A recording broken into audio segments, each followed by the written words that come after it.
You're watching 48 Fastcast. Good Monday afternoon. I'm Margot Gray with your 48 Fastcast. This is your digital newscast of top headlines in under 10 minutes.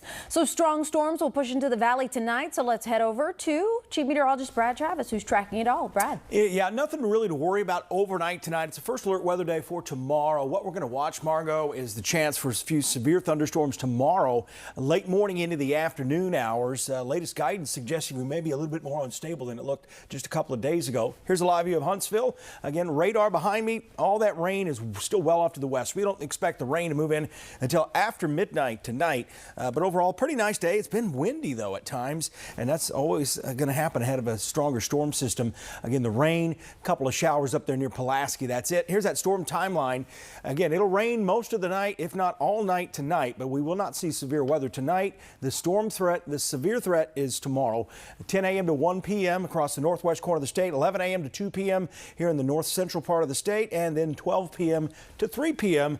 In northeast Alabama. You cannot rule out a tornado, especially areas east of I-65 if there's more instability ahead of that. I think a lower chance as you get across northwest Alabama. We're going to track this hour by hour coming up in just a few minutes.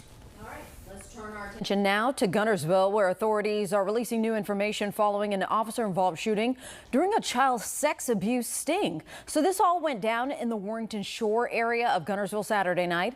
Officials say Jack Smiley was shot after he ran from police and allegedly pulled out a weapon. He was pronounced dead at the scene. 2 officers were injured in this exchange, but are expected to be okay. Authorities arrested 2 suspects on your screen right here, Edward Maddox and Caden Wilson, on child sex charges. WAFF 48's Will Eldridge will have much more on this case coming up during our 4 o'clock newscast. Well, the Cullman Police Department confirmed a woman is dead after their vehicle hit by another car over the weekend. Officers say Crystal Brooks was walking near Lessman Street Southwest when she was hit. She was taken to the hospital where she would later die from her injuries. Police did not say if the driver stopped or was even located. Well, the federal judge is dismissing the criminal charges against former FBI Director James Comey and New York Attorney General Letitia James. The judge concluded that the prosecutor who brought those charges was not lawfully appointed by the Department of Justice. The charges were presented by interim U.S. Attorney Lindsay Halligan, who was handpicked by President Trump. The cases were dismissed without prejudice, meaning the charges could be brought again against Comey and James. Well, the giving season is upon us, and one nonprofit is rolling out its annual program to help give kids or gifts to kids in need. And I'll tell you more about it after this quick break.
So Christmas is a little over a month away, and if you're looking to get into the giving spirit, the Salvation Army has the solution.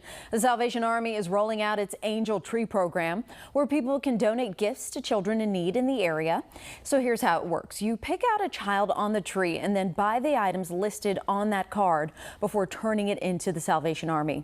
Major Jane May with the Salvation Army says this is the most amount or number of angels they've had, with over 1,800 in the Huntsville area. She says even with a growing city, the Angel Tree program is a program that keeps on giving. I think it's just incredible that people choose a child that they will never know, and out of the goodness of their heart, spend their hard-earned cash to go out and take care of a child. And I know that I see so many mothers that with joy receive these gifts, happy tears. They're so thankful that people care about them. So there are 4 angel trees in our area this year. You can find one at Parkway Place Mall, one at Reed's Jewelers at Bridge Street, and then one each at the Walmarts on University Drive and Hazel Green. Now, your first alert weather with Chief Meteorologist Brad Travis.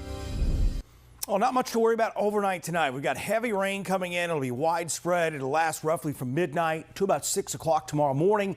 And then we have a window here where this instability may come back into play, and we could see stronger storms ahead of a cold front coming in tomorrow afternoon. So again, overnight, just steady rain, no severe weather expected, just a driving impact out there, especially early tomorrow morning. And then tomorrow afternoon, we'll have another driving impact, but we'll have other impacts as well, as we may have to deal with some severe weather, especially east of I-65. That's the higher chance of severe weather the way it looks now, and that's just because there's going to be more opportunity, more time ahead of this front for that instability to work its way in. It's been a gusty day today. It's 72, a warm one, now overcast, but the rain is still well out to the west. This will slowly move in overnight tonight. It's not unstable at all. So I'm going to talk more about the overnight rain here coming in. Notice widespread showers, maybe an elevated thunderstorm. What we mean by that is it's way above the ground. It doesn't have any instability to work with. We just get a little bit of thunder and lightning and maybe some wind gusts around 30 miles an hour. And you can see after 2 o'clock, we really start to see the rain coming in. So a big impact, a lot of wet streets out there, very heavy rainfall. We're not expecting any flooding, but we could see some street flooding out there. So again, no flash flooding threat here. This is 6 o'clock in the morning. This will go on through about 8 a.m., maybe a little bit later than that. And again, we'll talk more about the afternoon storms coming up at 4, 5, 6, and then again tonight at 10 o'clock. But I'm kind of stopping it right there. And the data keeps going behind it, but the other one is not. So again, didn't get it fully stopped. But here's that upper level low up here, just to between Wichita, Emporia, and Kansas City up in Kansas. There is the energy down here. They've got a tornado watch. They've had a big tornado, in fact, earlier this afternoon north of Houston. But again, that threat for severe weather today and tonight stays well to our south. But here's a look at the rain just off to the west of Memphis and Nashville, seeing them covered up. Again, it's a first alert weather day for the stronger thunderstorms tomorrow. 67 for the high. Still looking like a chilly Thursday for Thanksgiving. 52 for the high.